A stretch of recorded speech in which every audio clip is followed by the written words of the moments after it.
하나님을 찾는 자가 누리는 형통함의 실체에 대해서 오늘 좀 우리 함께 나누면서 은혜를 받고자 합니다.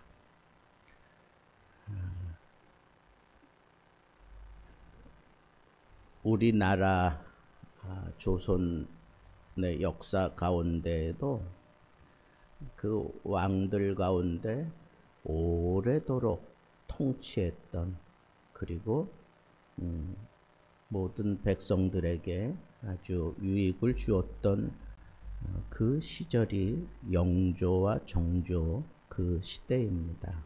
오래도록 그렇게 통치하면서 나라에 많은 어떤 이익을 주었던, 여러 방면에서 그 영조 정조 시대를 우리가 아주 좋게 생각하는 것처럼 유다 이 왕조 가운데에도 정말 오래도록 통치하면서 그 나라를 한껏 부흥시키고 그리고 풍성하게 만들었던 왕은 바로 이 우시야 왕입니다.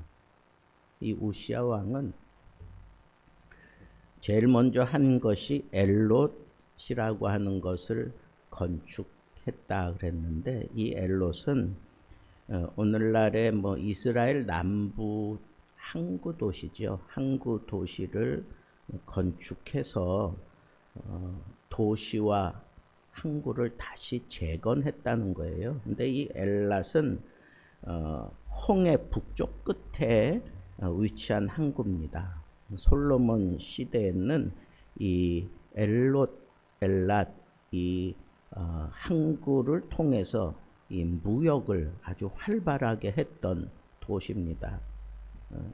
근데 아마샤 시대에 에돔이 이 엘롯을 차지하게 되었는데, 우시아가 그걸 다시 이제 되찾아온 거예요. 자기 아버지가 빼앗아온 것을 다시 되찾아왔습니다. 근데 아주 거기에 힘을 쏟아가지고 건축했다, 그런 표현을 한 걸 보면 다시 그 무역항을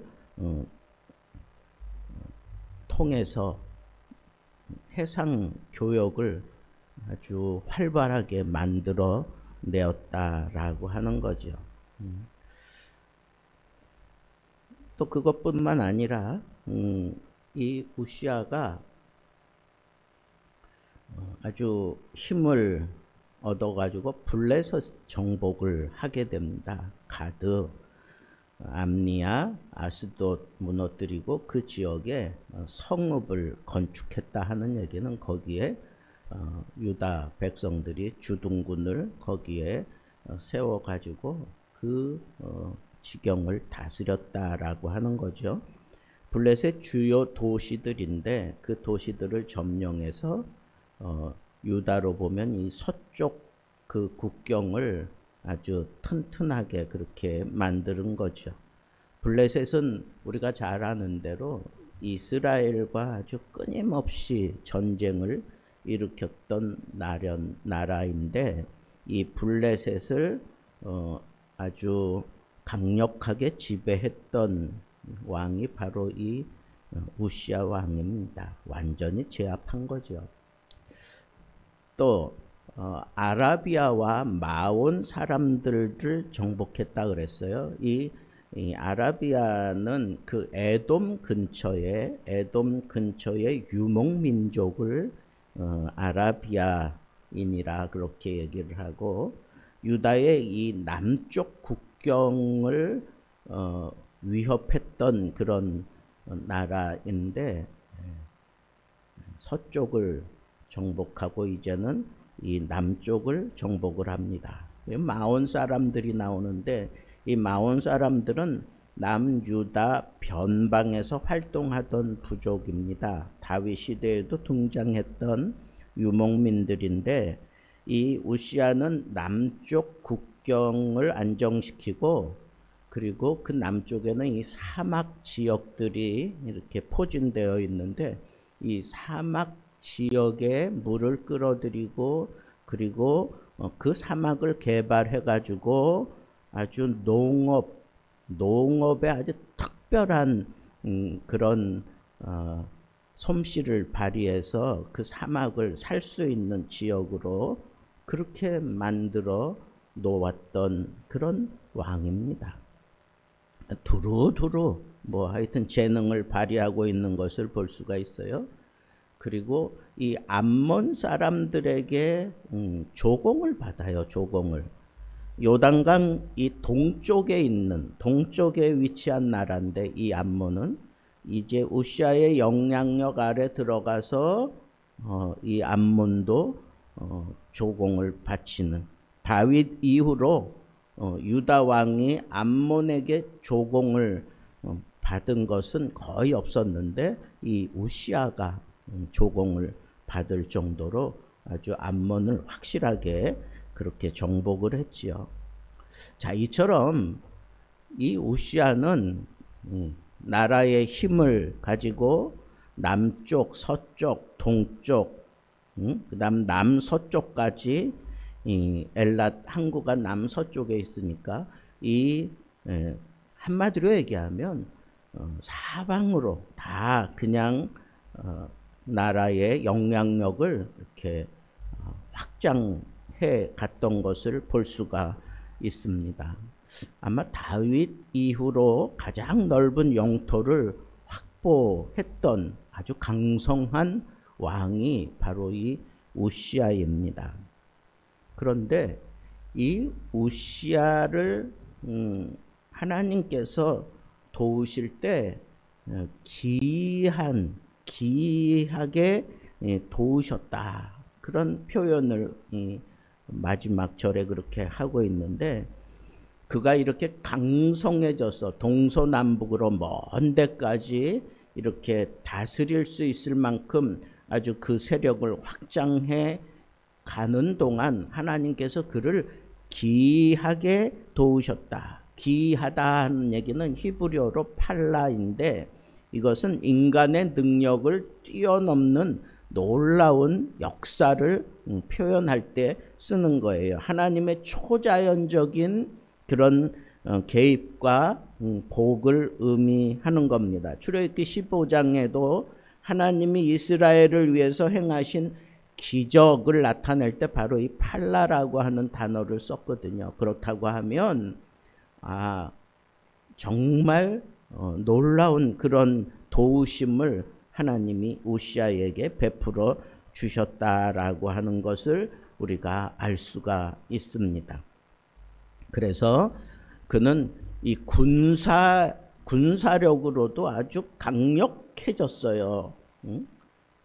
블레셋, 아라비아, 암몬도 제압을 했고, 경제적으로 엘랏을 재건하고 무역을 활성화했고, 그리고 기술을 발전시켜서 이 공교한 기계들을 만들었어요. 그래서 전쟁을 할 때 예루살렘 그 성벽에서 쓸 수 있는 돌멩이를 던지는 그런 투석기, 화살 발사기, 뭐 이런 것들을 이렇게 새롭게 만들어 가지고 아주 그 국방력을 튼튼히 했던 그런 발명가 왕이 바로 이 우시아 왕이었습니다. 그래서 이 단순한 국력 상승 그뿐만 아니라 하나님이 주신 지혜로 이 무기까지 개발을 해내고, 그리고 아주 군사력이 아주 출중한 힘을 발휘할 수 있는 그런 정예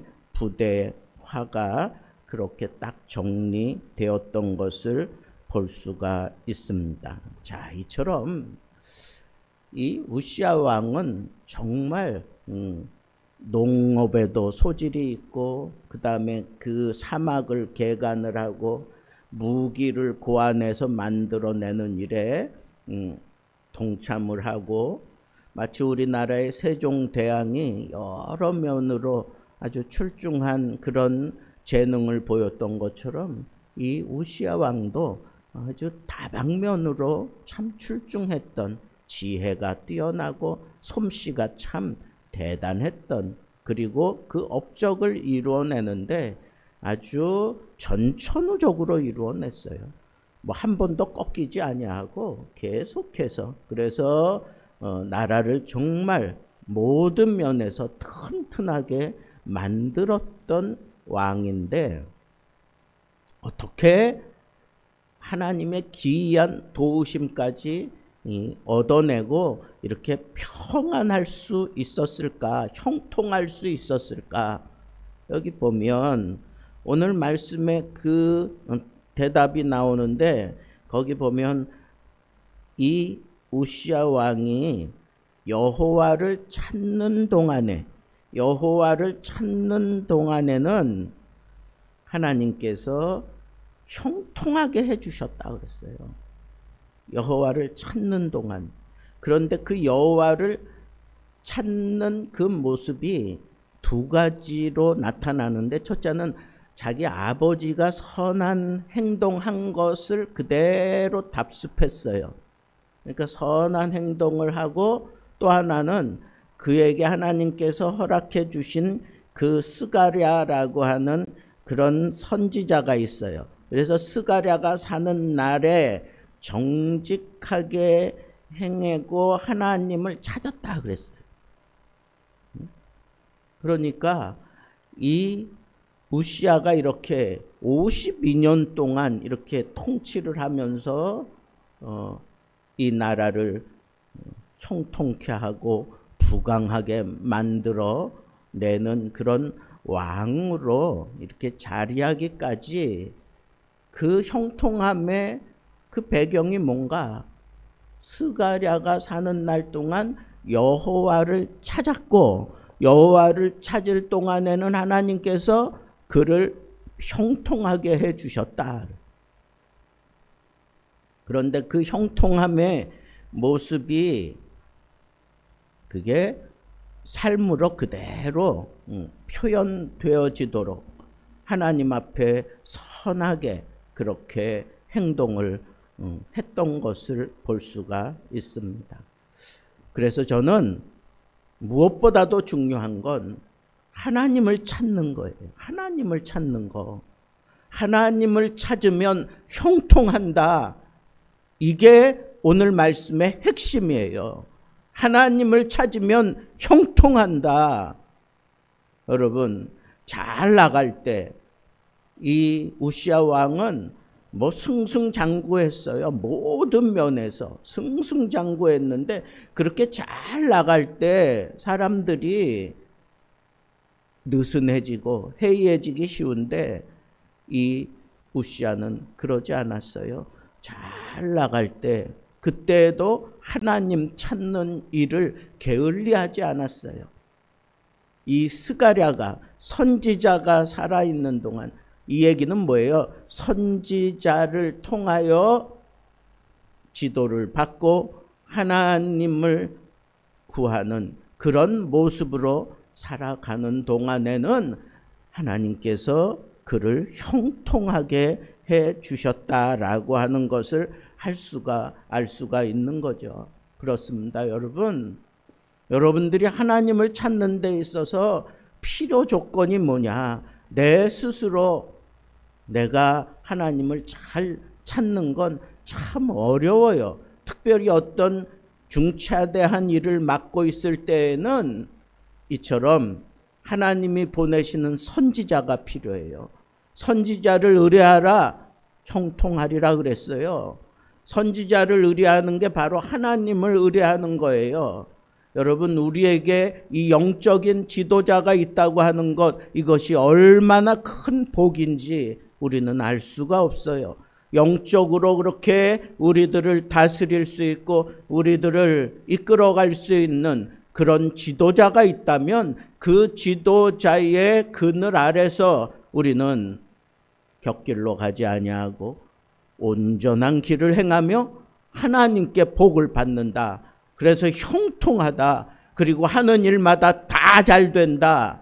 동서남북으로 강성해지고 이 우시야 왕이 누렸던 이 풍성한 복, 그것이 바로 여호와를 찾는 데 있었고 그 여호와를 찾게 만들었던 것은 그에게 선한 아버지가 있었고 그리고 지금 현존하는 선지자가 있었다라고 하는 것을 알 수가 있습니다.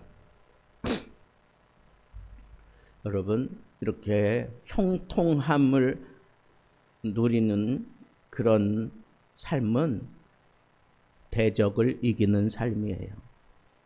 우시아가 대적을 다 정복을 하잖아요. 또 형통함을 입는 삶은 경제적으로 안정과 번성하는 삶을 우리는 우시아를 통해서 알 수가 있습니다. 그리고 형통함을 입는 삶은 아주 강한 군사력을 통해서 철저하게 보호받는다라고 하는 것을 우리에게 보여주는 말씀이라고 저는 정립을 했습니다. 그렇습니다. 여러분, 내가 이 세상 살면서 형통하기 원하신다면 적어도 이 세 가지는 맞아야 된다는 거예요. 강력한 보호하심이 있어야 돼요. 경제적으로 넉넉해야 합니다. 그리고 그뿐만 아니라 하나님이 어떤 상황 속에서도 나에게 이김을 주신다 이거예요. 이김을 주신다. 항상 승리할 수 있고 그리고 넉넉한 그런 삶을 누리는 그런 경제적인 부유함이 있고 그리고 어떤 상황 속에서도 강력하게 내가 보호하심을 입는 것, 이것이 우시아 왕이 누렸던 형통함의 모든 모습이라고 저는 정리할 수 있습니다. 여러분, 우리도 하나님 앞에 한 인생 살아가는 동안 우시아 왕이 누렸던 이 형통함의 복을 누려야 하지 않겠습니까? 그거는 하나예요. 하나님을 찾으면 돼요. 하나님을 찾으면 돼요. 하나님을 찾으면 돼요. 여러분, 내가 열심히 하나님을 찾을 수도 있지만 사람이 힘들고 어렵고 굉장한 그런 압박을 받으면 스스로 무너지고 하나님 찾을 만한 힘과 용기조차 내지 못할 때가 얼마나 많습니까? 그럴 때 우리에게 용기를 북돋아 주면서 우리에게 바른 길을 제시하며 우리를 혹은 책망해가면서 하나님 앞에 닦아세우는 사람, 그 선지자가 있다는 거죠. 선지자, 영적인 지도자, 내 삶을 송두리째 바꿔놓을 수 있는 영적인 지도자를 여러분들이 의지하고 그 영적인 지도자의 지도를 받으면서 형통했던 우시아 왕처럼 우리도 그렇게 형통할 수 있다고 하는 이 사실을 여러분들이 꼭 붙잡고 하나님 앞에 예배생활 게을리하지 아니하고 말씀을 통해서 내 영적인 지도를 하는 자가 누구인지 여러분들이 그분을 통해서 여러분들도 우시아 왕처럼 이렇게 형통함을 누리며 살다가 하나님 앞에 설 수 있는 귀한 하나님의 백성들 되기를 우리 주님의 이름으로 축복합니다.